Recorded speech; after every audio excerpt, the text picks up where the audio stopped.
What's going on, guys? Welcome back to another video. Welcome to your second stimulus check update, stimulus package update and news report for Thursday, February 11th.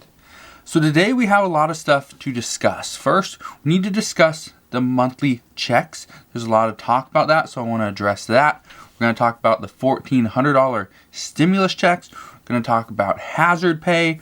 We're going to talk about how Republicans are being dismissed by Democrats, and we have new guidance from the CDC regarding those who should be quarantined and those who do not need to. So let's get right into it. And let's begin with why Republicans are currently being dismissed by Democrats. And the fight is on here, and it's for good reason.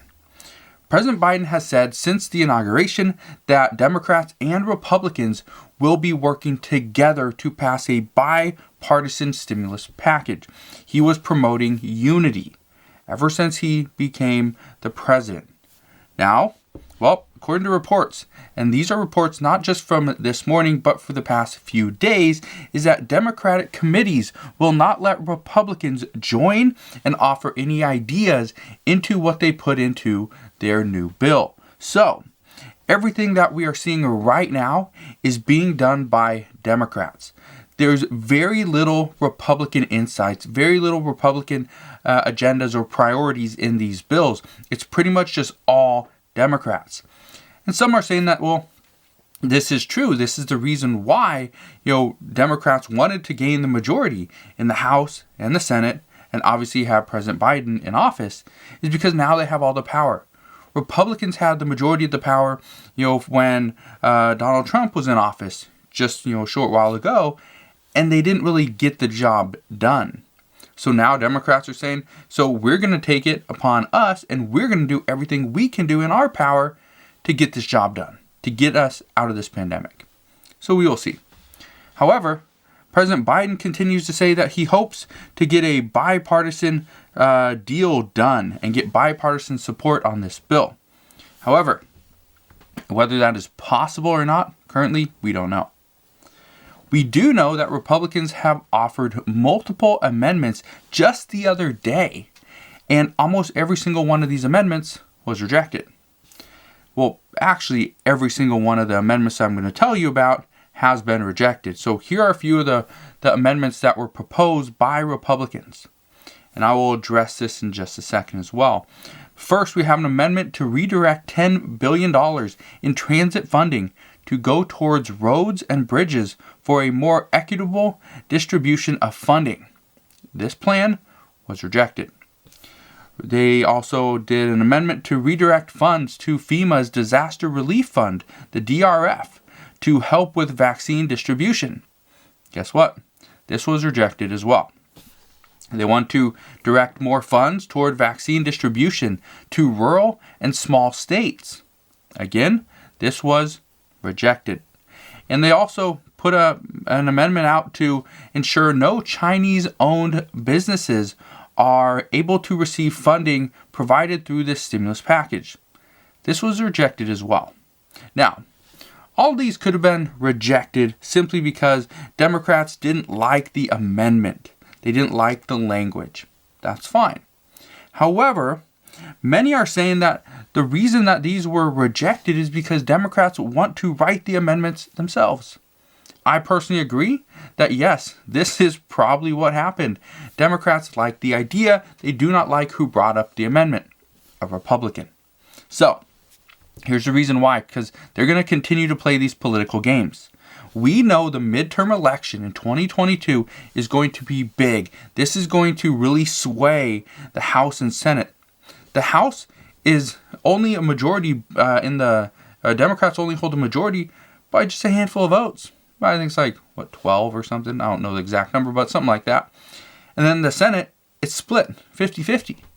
So whoever really takes control of the midterm election, they're starting now, they're going to win the Senate. They're going to have control over the Senate.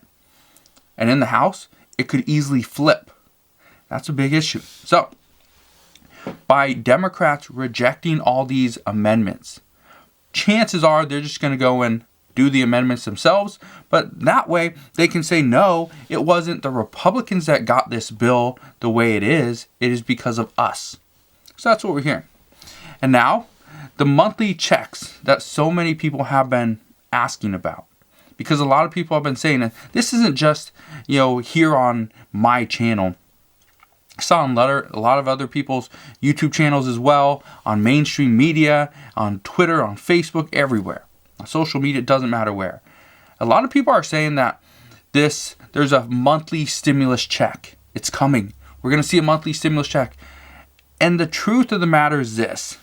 These monthly checks that Democrats have already included into this $1.9 trillion stimulus package, these are for parents with school-age children. Or, school age or younger. Okay? A lot of people online are saying that these are stimulus checks for everybody. And everybody that received a $600 stimulus check is going to be receiving this monthly stimulus check. And that's actually not the truth. Yes, many people will receive these stimulus checks, but the actual $1,400 stimulus check, that is only going to go out one time, and it's going to go out to roughly 99% of Americans. So that's going to be really good. That's going to be very helpful. However, it's not a monthly check. Now, the $300 and the $250 checks, a $300 check is for children between the ages of 0 and 5, because they would get a $3,600 check for the year, but when you break it down per month, it's $300. This should all start on July 1st. The $250 check, which will be monthly, again, it's supposed to start on July 1st. This is one that's going to be paid out to children between 6 and 17 that would receive $3,000 per year. And again, this is just to help lift children out of poverty, to help parents pay for things like childcare and food and things like that, which are fairly expensive to raise children. However, some people are asking, well, why are we being punished just because we don't have children? Honestly, I can't tell you why. I do not know. So, if somebody says that we have a new $3,600 stimulus check coming, that is wrong. We do not have, it's not a stimulus check. It is a child benefit, not a check for stimulus to stimulate the economy. Yes, it might help with that too, but that's not its main purpose. And another thing you're going to see is the $1,600 stimulus check. If you don't know what this is going to be 4 weeks of $400 per week, which comes out to $1,600, which is essentially the unemployment boost. So yes, this is going to help. This is a check. This is going to be pretty much a monthly check of roughly $1,600 every single month. But it's not a stimulus check. This is for unemployment. So don't get tricked. Don't let people tell you that, oh, we're getting a $3,600 check, a $1,600 check, a $3,000 check, and on top of it all, we're going to get $1,400. The only stimulus check we're going to get is one check for $1,400. It's not even going to be retroactive in most cases, and it's not even going to be a $2,000 check, which is what President Biden initially promised. So, right now it seems like a lot of people are mixing up the facts. So I just want to make sure that you guys know the truth about what is happening, what is potentially coming, because we're not going to see a lot. We honestly are not going to see a lot in regards to a stimulus check. It's going to be one check for $1,400, and some say we might not even see this until April. So just keep that in mind. Now, Another fact that keeps getting misrepresented is the $400,000 income threshold. This is another big one because this is something that a lot of people have been discussing. This is something that mainstream media completely botched the other day. And so I want to address this. And one of the reasons why I'm addressing this is because the other day, somebody here on the channel, they said that another YouTuber by the name of Steven Gardner, that he says that couples making up to $400,000 per year will get the child credit of $3,600 or $3,000 per year based on their age of their children. Now, I just want to say that Steven Gardner is a very good YouTuber. He's an incredible YouTuber. Go over to his channel and go watch his channel. Okay, you probably like his videos as well. Now, Stephen Gardner, I went to go watch it because he usually doesn't make these mistakes. I've watched, a handful of his videos and he's very good. But I went back and I watched his latest video. And he did say this. He did say that the child benefit, if you make up to $400,000 as a couple or $200,000 as an individual, you would receive potentially up to $3,600 a year or $3,000 per year based on the age of your child. However, the truth is this. The $1,400 stimulus checks and the child benefit of $3,600 per year or $3,000, those have the same income eligibility that we have been discussing. That is the $75,000 for individuals with a hard cutoff at $100,000. For head of household, it's I believe $112,500 with a hard cutoff at $150,000, and for couples filing jointly, it is $150,000 income threshold. Then it got the phase out, and then a hard cutoff at $200,000. That is the income eligibility for the stimulus check and the child benefit. Now, where does the $200,000 for individuals and $400,000 income for couples, where does that come into play? Where is that eligibility, stated? Well, here's what we know. This is for the child caregiver credit. This is for, family or parents that pay for child care. This is the child care credit. So this means, and it's a 50% tax credit, which means you have up to $4,000 for one child. If you are, obviously for one child, doesn't matter if you're individual or a couple, but if let's say you pay, say $8,000 for childcare, well, you would get up to $4,000 as your tax credit because it's 50%.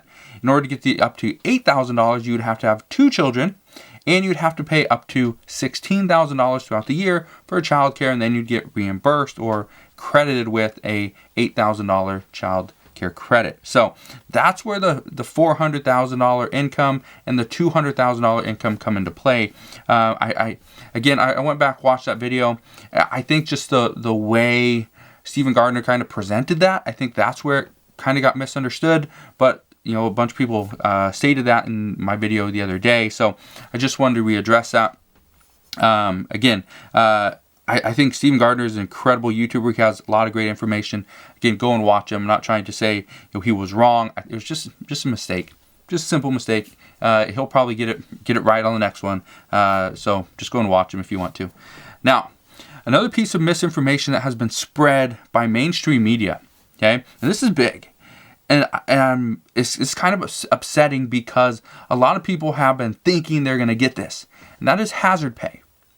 Now, here's what you need to know, because it's not just mainstream media. Mainstream media picks up these stories and then they run it, and they provide a little bit of misinformation. Maybe it's just to get the views or something, I don't know. But they go and provide this information, and then people watch it, and maybe somebody on social media posts the same thing, and it just turns into this big snowball, and now everyone's getting the same false information. Here's what we know. Hazard pay is not coming on a federal level. It's just not. It's not even being discussed in this $1.9 trillion stimulus package. It's not. They are discussing it in cities and counties. I don't even know of any state at this time that is discussing hazard pay. But here's what we know. Hazard pay is being paid out to larger grocery stores in multiple cities. But this is not mandatory by the states. This is the city that is imposing these regulations. So, some of these cities include Seattle, Washington, Burien, Washington, Long Beach, California, Oakland, California, San Jose, California, and soon Irvine, California is on the verge of getting this passed as well. So, we got 4 cities in California and 2 in Washington. So I just want to say that as more and more cities start to implement this hazard pay boost for grocery store workers, because you guys are now considered essential workers, more cities and possibly states will jump on board with this as well.